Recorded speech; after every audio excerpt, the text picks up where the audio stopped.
इस वीडियो में हम लोग अंडरस्टैंड करने वाले हैं कि एक नेचुरल लॉग को कॉमन लॉग में कन्वर्ट करने के लिए 2.303 का मल्टीप्लिकेशन क्यों करना पड़ता है। बट उसको समझने से पहले हम लोग कुछ बेसिक पॉइंट्स को कवर करते हैं। तो चलो फिर समझते हैं।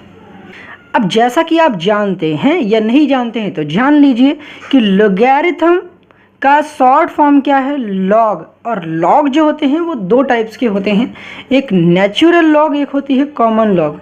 नेचुरल लॉग क्या होती है, जब लॉग का बेस ई होता है तो उसे हम लोग नेचुरल लॉग कहते हैं। जब लॉग का बेस जो होता है वो 10 होता है उसे हम लोग कॉमन लॉग कहते हैं। यहाँ तक क्लियर होंगी बातें। समझते हैं एक एग्जाम्पल के थ्रू। अगर बाय द वे किसी ने लिखा है कि लॉग और बेस में ई लिखा है तो इसको पढ़ेंगे कैसे, लॉग टू द बेस ई। तो लॉग अगर बेस में ई लिखा हुआ है तो इसको हम लोग और किस तरीके से रिप्रेजेंट करते हैं, एल एन। एल एन का मतलब हुआ नेचुरल लॉग।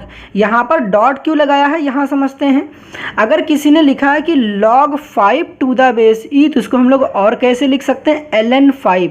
क्योंकि देखो यहाँ पर मैंने हाईलाइट कर रखा है येलो से कि ये जो पार्ट, इतना पार्ट है, log लिखकर बेस में ई लिखा है, इसी इतने ही पार्ट को हम लोग ln से रिप्रेजेंट करते हैं, जिसका मतलब होता है नेचुरल लॉग।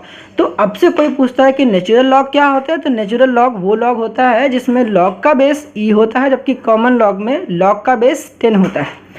अब दूसरी चीज़ कि जब भी आप कैलकुलस की बात करोगे, दैट मीन्स कि आप डिफरेंशिएशन इंटीग्रेशन की बात करने वाले हो, तो वहाँ पर आप जो भी आपने फॉर्मूले पढ़े कि D by D x, log x का डिफरेंशिएशन क्या होता है, 1/x। आप टीचर को देखेंगे कि ऐसा भी लिखते हैं कि ln x का डिफरेंशिएशन जो होता है 1/x होता है। दोनों चीज़ सेम है, log x लिखा हो या ln x लिखा गया हो, दोनों का मतलब सेम है। बट आपको पता होना चाहिए कि हम लोग डिफरेंशिएशन इंटीग्रेशन की बात कर रहे हो।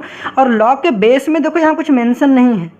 यहाँ पर अगर लॉग के बेस में कुछ मेंशन नहीं है तो आपको पता होना चाहिए कि लॉग के बेस में वो अंडरस्टूड होता है कि उसके बेस में ई ही है।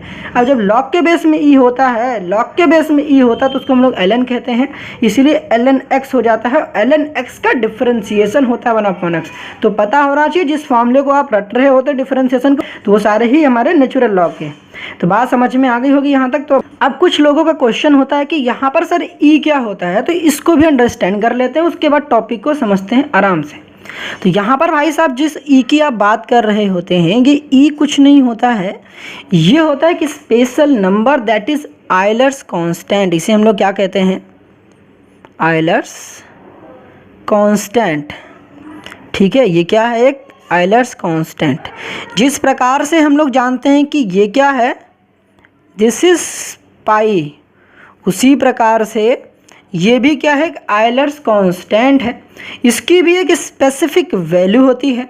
इसकी वैल्यू कितनी होती है, तो वो होती है हमारे पास अप्रॉक्सीमेट वैल्यू होती है, एग्जैक्टली तो नहीं, अप्रॉक्सीमेट वैल्यू होती है कितनी, 2.718 एंड सो ऑन। ठीक है, जो कि ये आयलर्स कांस्टेंट है, ये एक इर्रेशनल नंबर है। क्या है, इर्रेशनल नंबर है। अब इर्रेशनल नंबर तो पता ही होंगे कि क्या होते हैं, समझ में आ रहा है। इर्रेशनल नंबर क्या होते हैं, एक नॉन टर्मिनेटिंग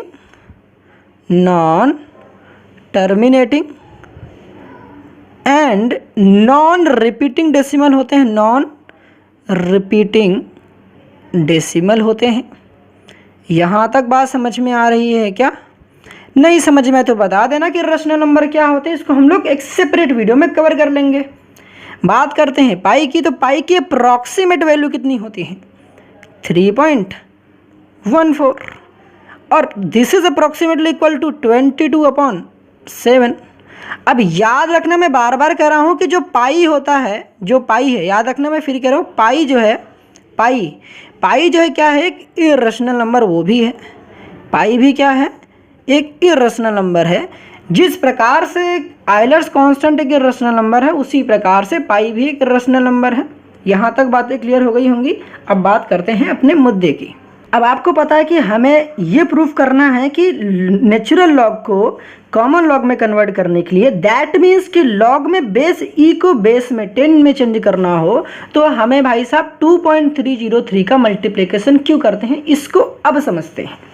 तो इसको समझने के लिए साहब आपको करना क्या पड़ेगा, कुछ यहाँ पर आपको इस्तेमाल करना पड़ेगा बेस चेंज फॉर्मूले का, बेस चेंजिंग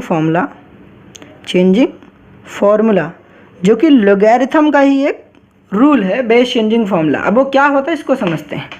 अब यहाँ पर देखो ध्यान से समझ में आना चाहिए, अगर आपके पास कभी लिखा हो log a to the base b, पढ़ना सीखो पहले, log a to the base b, ठीक है, पढ़ना सीख लिया होगा। अब आपको पता होना चाहिए कभी ऐसे log लिखा हुआ हो तो log ने कहा कि भाई साहब आप इसका बेस चेंज कर सकते हैं, यहाँ पर बेस कितना है b है, तो आप ऐसा लिख सकते हैं, log लिखेंगे, ठीक है, यहाँ पर आप a लिख दीजिए और नीचे आप log लिखिए और यहाँ पर आप b लिख दीजिए। बट यहाँ पर आप बेस में कुछ भी लिख सकते हैं, मतलब कि यहाँ पर आपका मन कर रहा है 5 लिखना है, यहाँ भी 5 लिखेंगे, यहाँ पर 10 लिखेंगे तो यहाँ भी 10 लिखेंगे, यहाँ पर 6 लिख रहे हैं यहाँ भी 6 लिखेंगे। मतलब कि जो बेस आप न्यूमरेटर में यहाँ पर इसमें लिख रहे होंगे यही चीज़ यहाँ नीचे भी लिख रहे होंगे, बेस सेम रहने वाला। मतलब कि लेटर सपोज यहाँ पर हम बेस को k कह दे रहे हैं, क्या कह दे रहे हैं, k मतलब दोनों जगह k ही रहेगा, आप कुछ भी लिख सकते हैं बट याद रहे दोनों जगह बेस सेम होगा।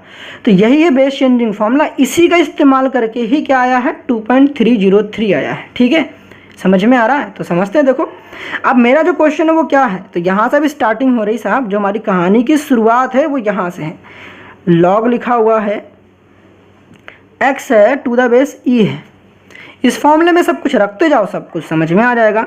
तो फॉर्मूले में क्या करा, log लिखना है मेरे को, x लिखना है, फिर उसके बाद log लिखना है, फिर e लिखना है। बेस में हम लोग क्या कंसिडर करने वाले हैं, 10 कंसिडर करने वाले, क्योंकि 10 भैया कॉमन log है, कॉमन का मतलब ये सबसे ज़्यादा इस्तेमाल यही करा जाता है। तो भाई साहब ये हो गया log x to the base 10, यहाँ भी 10, ठीक है, समझ में आ रहा है। अब क्या करना है, दोनों जगह हम लोगों ने 10 इस्तेमाल करा है, ठीक। अब क्या होगा, अब मेरे को करना है कि ये वाले पार्ट को एज इट इज़ रहने देना है, क्योंकि भाई साहब ये तो मेरा क्वेश्चन का पार्ट ही है, ठीक। मेरे को सारा डील इसके साथ करना है। अभी मैंने आपको बताया कि जो e है इसकी अप्रॉक्सीमेट वैल्यू होती है 2.718 एंड सो, ठीक, इसकी अप्रॉक्सीमेट वैल्यू होती है। तो यहाँ पर मैं क्या करने वाला हूँ, log में बेस 10 है, यहाँ पर x है, तो यहाँ पर मैं log 10 तो है ही, यहाँ पर e की जगह पर मैं क्या रख दूंगा 2.718। जब इसको आप सॉल्व करोगे कैलकुलेटर में, ठीक है, कैलकुलेटर से सॉल्व करोगे या तो डायरेक्टली भी इसकी वैल्यू आप कैलकुलेटर सॉल्व करोगे तब भी आ जाएगा। मैं स्क्रीन पे आपको दिखा दे रहा हूँ, आपके कैलकुलेटर में सब कुछ अवेलेबल है, ठीक है। तो यहाँ पर जो इसकी वैल्यू आएगी log x to the base 10, इसकी जो अप्रॉक्सीमेट वैल्यू आएगी, मतलब कि इसकी log e to the base 10 की वो अप्रॉक्सीमेट वैल्यू कितनी आएगी 0.434। अब आपको पता है कि इसको हम लोग थोड़ा अलग से तो लिख सकते हैं, अलग से इन द सेंस कि 1 अपॉन अगर मैं लिख दूँ 0.434 इंटू मैं लिख दूँ log x to the base 10, तो मैंने कुछ पाप तो नहीं किया ना, बिल्कुल नहीं किया। अब आपको जो ये पूरा पार्ट दिख रहा है दैट इज़ दिस, इस पूरे पार्ट को हम लोग क्या करने वाले हैं, जब इस 1 को आप 0.434 से डिवाइड करोगे देन यू विल गेट 2.303। तो इस तरीके से हम कहते हैं कि जब भी हमें log में देखो यहाँ x है टू द बेस e है, हमें बेस में e से log में बेस 10 में कन्वर्ट करना हो तो हम लोग 2.303 से मल्टीप्लिकेशन कर देते हैं। आई होप समझ में आ गया होगा।